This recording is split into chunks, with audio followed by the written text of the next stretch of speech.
Hey everyone, welcome to today's video. Welcome to the Video Game Fight School channel. Thank you very much for tuning in. So lately, I've returned to playing Batman Arkham Knight for, I don't know, the nth time, but this time I'm playing it on the Xbox, and it's really interesting because one of the things that's really deterred me from playing it on my other platforms is basically just the frame rate, but I got over that.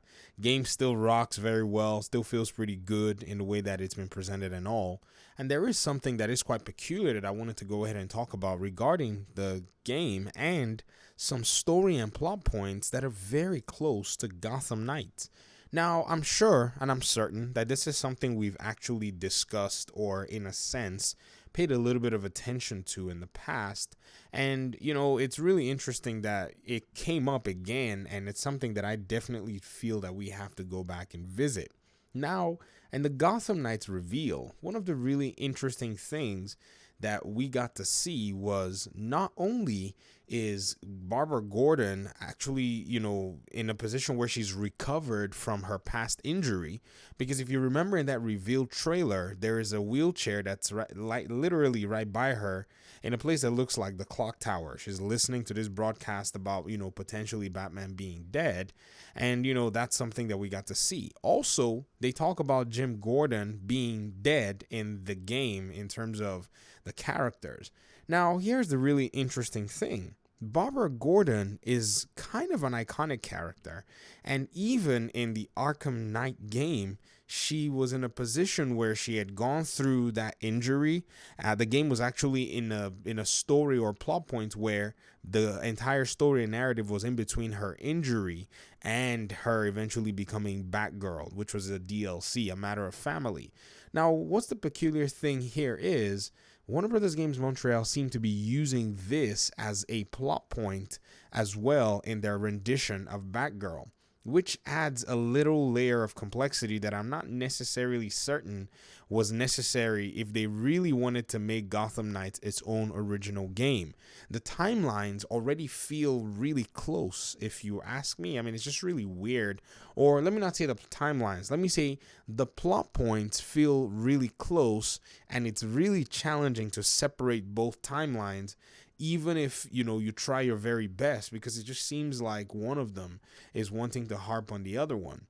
And another really interesting thing too is, according to just some of the discussions around, I've heard, and I don't know how certain this is, but I have heard that the Matter of Family DLC was actually developed at Warner Brothers Games Montreal. So it's really interesting to see that this is the character and this is the direction that they decided to go with this particular, storytelling and the particular, expansion and just the narrative with Batgirl, because it is actually much more extensive than all of the other DLCs. DLCs like the, Catwoman DLC is not as extensive as this one. The Robin DLC, the Nightwing DLC, and even the Harley Quinn DLC did not have a huge playground that you could actually work on. In terms of Barbara, she got something similar to what, Robin got in Arkham City. Robin got a really nice DLC in Arkham City, and I think Barbara's DLC is somewhat similar to that. But it's really interesting nonetheless, don't you think? I mean, I'd love to hear your thoughts in the comment section that this particular, plot point was actually being used or is going to actually be referred to in Gotham Knights, yet we're going to be seeing an entirely different story. Now, I'm not saying that this has not been depicted in different, movies or in different, I should say animated movies rather than just say movies, or in different forms of media like the comics, but I just feel like it's really super close to what Arkham Knight did. And even the fact that they had worked with Batgirl before, I feel like they should have made her plot points a little bit more unique to allow for this game to stand out on a bigger, plot, on a bigger, stage in terms of that. It's interesting nonetheless. We'll be looking forward to seeing how they're going to present Robin's own story and, Jason Todd's story.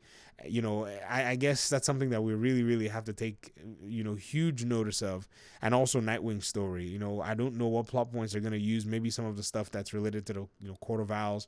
But I just wanted to go ahead and just point this out because I felt, if this game is to be unique, it really needs to try harder to be unique and not just take something so critical from the other game. But it's just a preference of mine. Thank you very much for watching the video. I appreciate you guys' time and audience. Hopefully we'll talk very soon. Peace out.